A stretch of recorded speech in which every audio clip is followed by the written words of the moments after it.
Shalom Bapak Ibu. Hari ini Jumat 28 Agustus 2020 kita akan masuk pembahasan Yeremia 27 sampai 28 serta 37 sampai 38. Temanya Zedekia sang peragu. Yeremia bernubuat di masa awal pemerintahan Zedekia. Sebagaimana diketahui, Zedekia bin Yosia diangkat jadi raja oleh Nebukadnezar untuk menggantikan Raja Yoyakin yang dibuang ke Babel. Pada tahun keempat pemerintahan Zedekia, Tuhan meminta Yeremia membuat tali pengikat dari kulit dan gandar dari balok kayu, lalu dipasang di tengkuk. Lalu mengirim pesan kepada Raja Edom, Moab, Amon, Tirus, dan Sidon dengan perantaraan para utusan mereka yang sedang ke Yerusalem menghadap Zedekia. Katanya, Tuhan pencipta bumi dan segala makhluk akan menyerahkan segala negeri kalian ke tangan hambaku Nebukadnezar. Kita telah membahas konsep hamba Tuhan. Dalam hal ini Nebukadnezar berkali-kali disebut sebagai hamba Tuhan walaupun dia seorang yang bengis. Karena dia dipakai Tuhan menjadi alat untuk melaksanakan kehendak Tuhan, dalam hal ini adalah menghukum bangsa-bangsa yang menyakiti akan Israel. Kerajaan yang tidak mau menyerahkan tengkuknya ke bawah kuk Raja Babel dikatakan akan kuhukum dengan pedang, kelaparan, dan penyakit sampar. Tetapi jika mereka mau menaruh tengkuknya di bawah kuk Raja Babel, artinya takluk menyerah, maka Tuhan akan membiarkan mereka berdiam di tanahnya dan tetap hidup dan bisa mengelola akan kotanya walaupun menjadi sebuah raja boneka atau kerajaan satelitnya Babel. Juga kata Yeremia atas kerajaan Yehuda yang dipimpin oleh Zedekia ini. Dikatakan, taruhlah tengkukmu di bawah kuk Raja Babel. Takluklah kepadanya dan kepada rakyatnya, maka kamu akan hidup. Jangan dengarkan nabi-nabi palsu yang berkata, jangan menyerah pada Babel, tetaplah menyerang atau tidak takluk pada Babel. Mereka itu adalah nabi palsu yang bernubuat palsu. Semua perkakas bait Tuhan yang tidak diambil oleh Raja Nebukadnezar nanti, ya waktu peserangan yang ketiga, maka dikatakan semua benda-benda perkakas ini juga akan diangkut ke Babel dan tetap akan ada di Babel sampai hari Tuhan memulihkan Israel.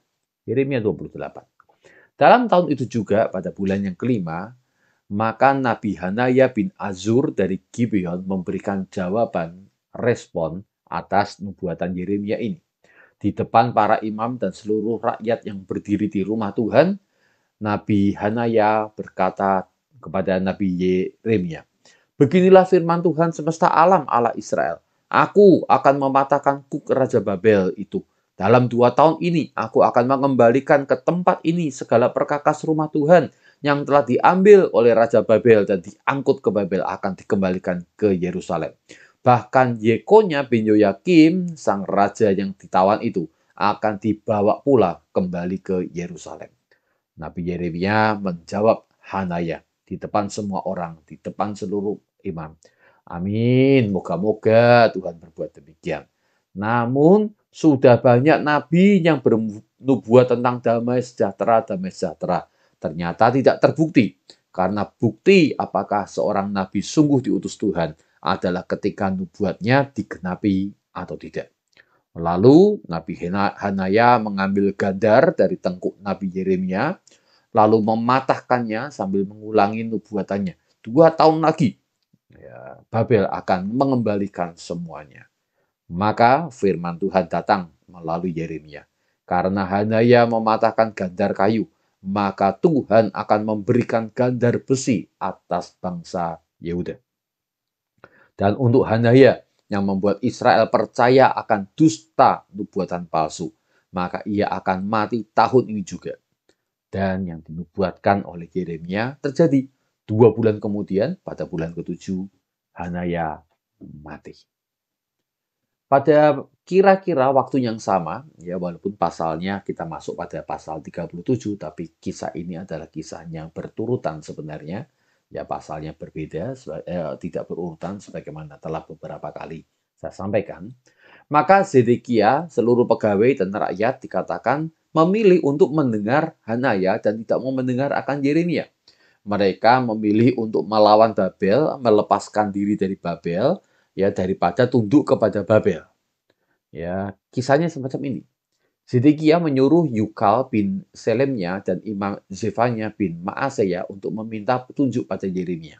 Nah, saat itu kebetulan tentara Firaun dari Mesir tengah menuju Yerusalem untuk membantu Yerusalem yang sedang dikepung oleh Babel. Dan mendengar Firaun datang untuk membantu Yerusalem, tentara Babel memilih untuk mundur. Yang sedang mengepung Yerusalem, mereka mundur keluar dan melepaskan Yerusalem dari tekanan Babel. Lalu kemudian Yeremia berkata demikian tatkala ditanya oleh utusan-utusan Raja Zedekia ini.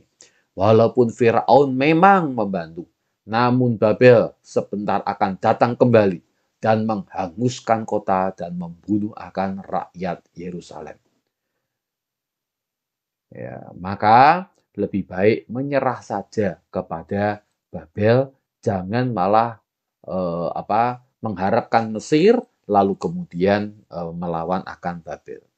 Dan terjadilah saat tentara Babel mundur dari Yerusalem ini, Yeremia ada urusan masalah pembagian tanah warisan keluarganya. Ia meninggalkan Yerusalem lalu pergi ke daerah Benyamin, tempat keluarganya. Di pintu gerbang Benyamin, ia berjumpa dengan Yeria bin Salemnya bin Hanaya, sang kepala penjaga di sana. Yeria menangkap Yeremia lalu berteriak, "Orang ini membelot ke Babel." Maka para pemimpin di daerah Benyamin marah, memukul Yeremia lalu memasukkan dia ke penjara yang berada di rumah panitera Yonatan. Ia ditahan di dalam ruang cadangan air yang ada di bawah tanah. Cukup lama Yeremia tinggal dibiarkan di ruang cadangan air ini di bawah tanah. Beberapa waktu kemudian, Zedekia menyuruh orang untuk menjemput Yeremia untuk minta petunjuk pada Tuhan. Rupanya Zedekia ini agak bingung ya, mau mendengar Hanaya atau mau mendengar Yeremia. Anda ingat, Hanaya setelah bernubuat palsu 2 bulan kemudian mati. Jadi Zedekia sebenarnya ingin mengikuti akan petunjuk Yeremia, makanya dia nanya lagi, dia nanya lagi, dia nanya lagi. Tapi dia tidak pernah membuat keputusan yang benar. Kita lanjutkan dulu. Yeremia ketika diminta memberikan petunjuk Tuhan, dia menjawab, "Engkau akan diserahkan ke tangan Raja Babel." Lalu Yeremia memohon agar jangan dikembalikan ke rumah panitera Yonatan. Zedekia mengabulkannya, lalu memindahkan Yeremia ke pelataran penjagaan dan terus memberikan sepotong roti setiap hari, memberikan dia makanan yang cukup. Ya, sampai pada hari Yerusalem dikepung lagi sehingga tidak ada roti lagi di dalam Yerusalem. Di Yeremia 38 sekarang, dalam tahanan itu Yeremia terus-menerus berkata pada orang-orang yang lewat, "Siapa yang tinggal di kota ini akan mati, tetapi siapa yang menyerahkan diri pada Babel akan tetap hidup."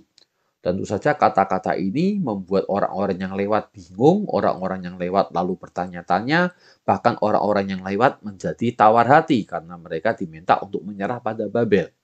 Tapi Yeremia ingat dia taat pada firman Tuhan yang dititipkan kepadanya. Namun karena kata-kata ini terus-menerus muncul, maka Sefaka bin Matan, Gedalia bin Pasyur, Yukal bin Selemnya, dan Pasyur bin Malkia resah. Lalu mereka meminta kepada Raja Zedekia untuk menghukum mati Yeremia saja. Orang ini tidak mengusahakan kesejahteraan bangsa. Orang ini teriak-teriak hanya mendatangkan kemalangan. Maka atas izin Raja Zedekia, Yeremia diserahkan kepada mereka. Lalu mereka memasukkan Yeremia ke perigi milik Pangeran Malkia yang terdapat di pelataran penjagaan itu. Menurunkan Yeremia dengan tali sampai ke dasar perigi. Perigi itu tidak ada air, hanya lumpur saja, dan Yeremia terperangkap di dalam lumpur itu. Beberapa waktu kemudian, Ebed Melek, seorang sida-sida dari Ethiopia yang tinggal di istana raja, mendengar situasi Yeremia saat raja sedang berbincang-bincang di pintu gerbang Benyamin. Lalu Ebed Melek memberanikan diri datang kepada raja dan berkata, Nabi Yeremia akan mati dalam perigi karena kelaparan. Sebab di dalam perigu itu tidak ada roti dan di kota pun tidak ada roti. Ya terperangkap di sana, ya dalam keadaan terendam lumpur, pasti nanti mati. Orang itu sudah kejam sekali. Menariknya, Raja Zedekia mengizinkan Ebed-Melek untuk menolong Yeremia. Ya, kita lihat ya mungkin karena kesal karena nubuatan Yeremia, Zedekia menyerahkan untuk dibunuh. Tapi sebentar kemudian tatkala ada orang yang meminta untuk dibebaskan, Yeremia membebaskannya. Maka Ebed-Melek dengan 3 orang rekannya berangkat pergi ke gudang pakaian mencari akan pakaian-pakaian yang bekas, lalu dipintal atau disambung-sambungkan menjadi tali yang panjang, lalu mendatangi Yeremia di dalam perigi, mengulurkan akan tali yang terbuat dari pakaian-pakaian bekas itu agar diikatkan ke bawah ketiak Yeremia yang sudah lemas dan tidak bisa punya tenaga untuk memanjat. Dan setelah itu kemudian keempat orang ini, Ebed-Melek dan 3 temannya, mengangkat Yeremia dan mengeluarkannya dari perigi. Selanjutnya, Yeremia tetap dalam penjara, namun tinggal di pelataran penjagaan. Gambarnya ada di layar belakang, Bapak Ibu ya. Tapi mari kita masuk pada situasi si Raja Zedekia ini. Yeremia 38 ayat yang ke-14 sampai 28, Zedekia kemudian setelah Yeremia kembali kuat, meminta untuk Yeremia datang menghadap dia di pintu ketiga dari rumah Tuhan. Dan sekali lagi Zedekia minta petunjuk. Ya apa yang harus dilakukan terhadap Babel? Menyerah saja atau tetap melawan dan ingin untuk bebas dari Babel? Yeremia berkata, jika engkau menyerahkan diri pada perwira Babel, nyawamu dan nyawa kota ini akan selamat. Namun jika engkau tidak mau melakukannya, tidak menyerah pada Babel, pasti Babel akan datang lagi dan menghanguskan seluruh kota dan membunuh kamu. Nah, firman Tuhan mengatakan Zedekia bimbang. Ya bimbang karena ia tahu bahwa Yeremia adalah orang yang sungguh-sungguh setia kepada Tuhan. Tidak mungkin orang teriak-teriak untuk hal-hal yang tidak populer atau bahkan hal-hal yang menyakiti akan hati orang dengan resiko dia mati. Kecuali dia sungguh-sungguh taat pada perintah Tuhan. Kalau seseorang hanya mencari kepentingan sendiri, nggak mungkin terus-menerus teriak-teriak semacam ini. Jadi dia bimbang. Dia mulai percaya sebenarnya bahwa Yeremia ini membawa pesan Tuhan. Namun ada sesuatu yang ditakutkan. Dikatakan pada ayat berikutnya, rupanya Zedekia takut ya orang-orang Yehuda yang membelot ke Babel akan menyerahkan dia ke Babel sehingga ia disiksa. Jadi beberapa orang rupanya memang sudah membelot ke Babel. Dan karena itu ketika Zedekia nanti datang menyerah ke Babel, orang-orang ini akan menjilat kepada Babel dengan menangkap Zedekia, mengatakan hal yang buruk, sehingga tatkala Zedekia datang kepada Babel, yang terjadi malahan nanti Zedekia akan disiksa. Jadi Zedekia takut. Nah, Bapak Ibu, kita bisa berpikir lah ya, berargumen lah ya. Seandainya Zedekia di tengah-tengah situasi ya Firaun tentaranya mau membantu dan Babel sedang mundur. Kalau Zedekia yang memang kebetulan diangkat oleh Raja Babel dan dia menunjukkan kesetiaan kepada Babel, maka benarlah masuk akal sekali kalau apa yang dikatakan oleh Yeremia ini akan terjadi. Raja Babel percaya kepada Zedekia sehingga Zedekia diberikan kesempatan hidup dan mengelola akan kerajaan Yehuda. Namun sebaliknya, kalau Zedekia yang diangkat oleh Raja Babel malah bersekutu dengan Mesir lalu melawan Babel, tentu Babel akan murka. Dan tidak heran kalau nanti kemudian Babel datang dan membunuh Zedekia dan menghanguskan kota Yerusalem. Jadi sebenarnya nubuatan Yeremia ini ya yang memang berasal dari pada Tuhan, kalau kita mau berpikir orang memang sebenarnya itulah yang terbaik. Namun Zedekia membiarkan dirinya dipimpin dengan kebimbangan hatinya. Dia memutuskan untuk mendiamkan ini sambil menunggu waktu, sambil mengulur waktu. Dan dia hanya berpesan supaya pembicaraan dia dengan Yeremia ini dirahasiakan kalau nanti ada orang-orang bertanya kepada Yeremia. Yeremia memang mengikutinya. Yeremia nggak mengungkapkan akan pembicaraan itu bahwa harus menyerah pada Babel, toh percuma saja membuat mereka tambah marah, bukan? Jadi Yeremia tetap tinggal di pelataran penjagaan sampai nanti datang waktunya Babel akhirnya betul-betul mengepung kota dan kemudian membinasakannya. Kita akan masuk ini pada bagian-bagian berikutnya. Beberapa hari lagi situasinya akan menjadi jauh lebih seru. Tapi mari kita menyimpulkan sesuatu lebih dahulu. Yakobus pertama ayat yang ke-8 berkata demikian. Sebab orang yang mendua hati tidak akan tenang dalam hidupnya. Zedekia membiarkan dirinya untuk bimbang, mendua hati. Ingin untuk percaya Yeremia, tapi juga membiarkan dirinya takut dan khawatir terhadap pertimbangannya sendiri. Hatinya bimbang sehingga ia mengulur-ulur waktu untuk membuat keputusan.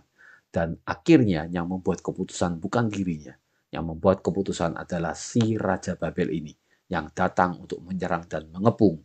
Dan akhirnya Zedekia tidak punya lagi kesempatan untuk memilih dan dia akhirnya betul-betul menemui akan kebinasaannya. Bapak Ibu Saudara-saudara, kalau kita punya persoalan yang rumit dan sudah datang kepada Tuhan, dan sementara kita datang kepada Tuhan, Tuhan memberikan peneguhan, jawaban, konfirmasi, dia berbicara kepada kita, confirm dalam hati kita, ya baik melalui perenungan pribadi, baik melalui orang-orang yang memberitahukan hal-hal yang baik buat kita, hamba Tuhan, maksudnya memberikan hal-hal yang dari Tuhan, ya kita confirm itu semuanya. Dan kalau sudah Anda terima akan firman Tuhan, akan suara Tuhan, lakukanlah. Jangan biarkan kita terus membimbang hati. Karena orang yang bimbang hati yang pertama hidupnya nggak tenang. Tapi sebenarnya ada yang lebih menyedihkan. Yang kedua, membuat orang lain juga menjadi tambah tersiksa. Gara-gara Zedekia terus bimbang hati, Nabi Yeremia mengalami persoalan demi persoalan.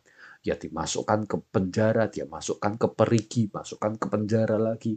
Ya dipukul oleh pemuka masyarakat di Benyamin dan beberapa hal yang situasi yang buruk karena Zedekia tidak mengambil keputusan yang tegas. Maka berdoa kepada Tuhan, minta hikmat pada Tuhan, dan setelah kita punya jawaban dari Tuhan, ambil keputusan dan melangkahlah. Tuhan memberkati kita. Mari kita berdoa. Kami percaya Tuhan, Engkau adalah Allah yang tidak membiarkan kami berjalan dalam keraguan dan dalam kebimbangan. Tatkala kami membutuhkan akan pertolongan-Mu dalam membuat petunjuk, kami percaya Tuhan Engkau akan memberikannya. Bahkan pada Raja Zedekia yang berkali-kali minta, Engkau pun terus memberikan jawaban, Engkau pun terus memberikan jawaban. Maka tolong kami Tuhan untuk tetap percaya bahwa setiap pilihan yang kami buat bersama Engkau adalah pilihan yang terbaik. Walaupun mungkin untuk sementara waktu kami meragukan, tapi kami tahu kami tidak perlu ragu atas pertimbangan kami, karena kami mantap oleh karena pertimbangan-Mu. Dalam nama Tuhan Yesus, yang memohonkan akan ketajaman untuk mengenal akan kehendak-Mu. Haleluya. Amin.